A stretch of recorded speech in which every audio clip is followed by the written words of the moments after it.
Bienvenidos a Ifa Stories, donde la sabiduría ancestral se une con la narración moderna.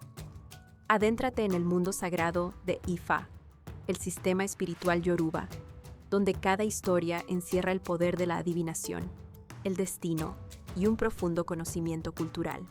Acompáñanos mientras desvelamos los misterios de los orishas, las fuerzas divinas que guían nuestro camino, Orunmila, los irunmoles y muchos más. Cada historia es un puente entre el pasado y el presente, tejiendo lecciones atemporales que inspiran, iluminan y transforman. Abraza la sabiduría, honra la tradición y embárcate con nosotros en el corazón de Ifa. Suscríbete ahora y deja que las historias te guíen.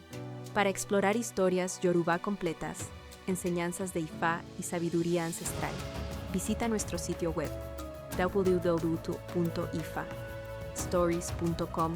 Da un paso en el camino sagrado para acceder a más recursos e información. El algodón y los pájaros. Historia. Olodumare creó el universo y creó a Obatala, y este, a su vez, creó a la humanidad, a la que transmitió una parte de su esencia y dotó de voluntad e inteligencia. Cuando Obatala descendió a la tierra, que es 1 y 16 al mismo tiempo, fue el algodón Pa'u quien recibió el honor de vestir a Obatala, debido a su suavidad y blancura, y él le dio un lugar en su casa. El algodón Pru, cumpliendo fielmente su misión, lo envolvía constantemente, ya que Obatala no podía exponerse a los elementos, ni sufrir el calor y el deslumbramiento de la luz del sol. Shenugo, el cardenal, que deseaba proclamarse rey de los pájaros confiando en su belleza, habría entregado su corona e incluso una de sus plumas más hermosas, que creía superiores a las de Agbeyamí, el pavo real, el quetzal y muchas otras aves de espléndido plumaje, con tal de gozar de la gloria que recibía el algodón al vestir a Obatala. Al no poder alcanzar tan alto honor, reunió a los demás pájaros para idear un plan que destruyera al algodón de una vez por todas. Fueron a hablar con el sol, la luna, el viento y las aguas, para pedirles que destruyeran al algodón. El algodón observaba con asombro cómo el gusano locaré perforaba sus raíces. Durante el día, el calor intenso del sol lo atormentaba. Luego llegó la lluvia fuerte, tratando de destruirlo. El viento violento, Afefé, intentó arrancarlo por completo de la tierra. Y por la noche, la luna helada trató de matarlo con frío. Al día siguiente, el algodón fue a la casa de Runmila, quien realizó una adivinación o Sode, vio este Ifa y le dijo: «Tienes enemigos que buscan destruirte por envidia. Debes hacer ebó con tu túnica blanca, 2 palomas blancas, y ofrecerlo en la colina por donde camina Obatala». Al mediodía, cuando Obatala descendía por la colina, tropezó con el ebó y manchó su ropa. Molesto, exclamó: «¿Quién se atrevió a colocar esta suciedad en mi camino?».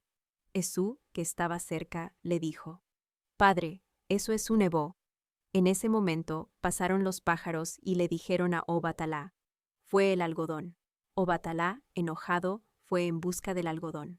Pero el algodón, que había sido advertido por Runmila de la gran traición de sus enemigos, salió a su encuentro, se arrodilló ante Obatala y dijo: «Padre, fui yo quien colocó el ebó en tu camino, por orden de Runmila, para salvarme de mis enemigos».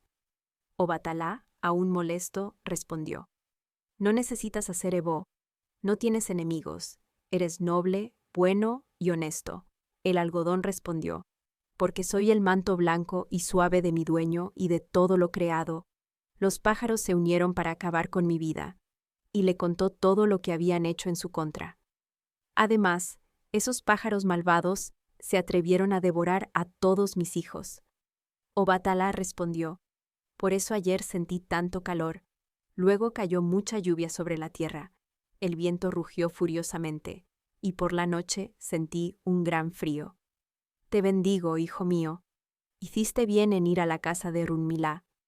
Nunca más los pájaros te ofenderán, ni te harán daño sin sufrir mi severo castigo». Al ver que en poco tiempo el algodón florecía de nuevo, los pájaros intentaron picar a sus hijos, pero al intentarlo cayeron ciegos al suelo, porque las espinas que habían brotado le lastimaron los ojos. Nota. Este ifá revela que la persona tiene muchos enemigos debido a la envidia y goza de la protección incondicional de Obatalá.